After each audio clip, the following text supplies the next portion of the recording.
Well, we can be ready for the germs to spread with so many kids in one place. And here with the scoop on cold and flu season, the dreadful one, Dr. Tara Harris from West Boca Medical Center. So Dr. Harris, when there's a cold and flu outbreak in school or daycare, what is a parent's #1 line of defense? So the most important thing you're going to pound into your kids is making sure they keep washing their hands. Okay. If they have hand sanitizer in the classroom, or even if they can carry the little pocket-size hand sanitizers to keep their hands clean.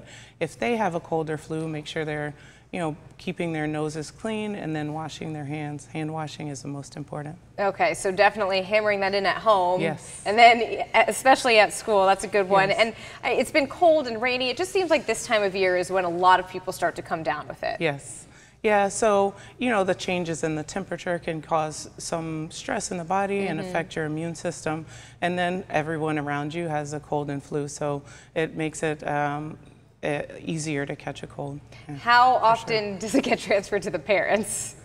Very frequently. Right? Usually starts with the kiddos and then makes its rounds, yes. right? They like to share. So sanitizing in the house and just really practicing those Yes. hand washing rules there as well. For sure. Okay, good. Let's talk about the flu shot for a minute, especially when it comes to children whom you work with. Yes. How important is it?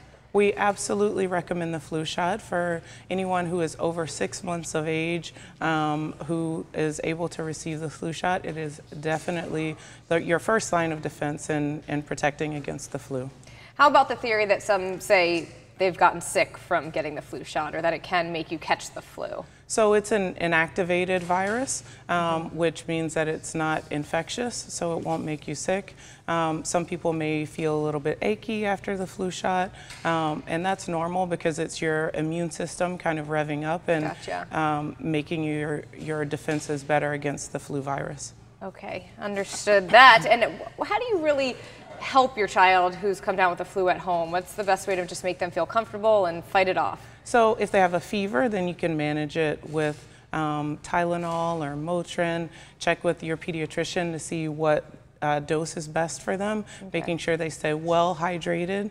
Of course, they may not want to really eat so much, but if they're well hydrated, drinking water, Gatorade, Pedialyte, just keeping the liquids in them is the most important.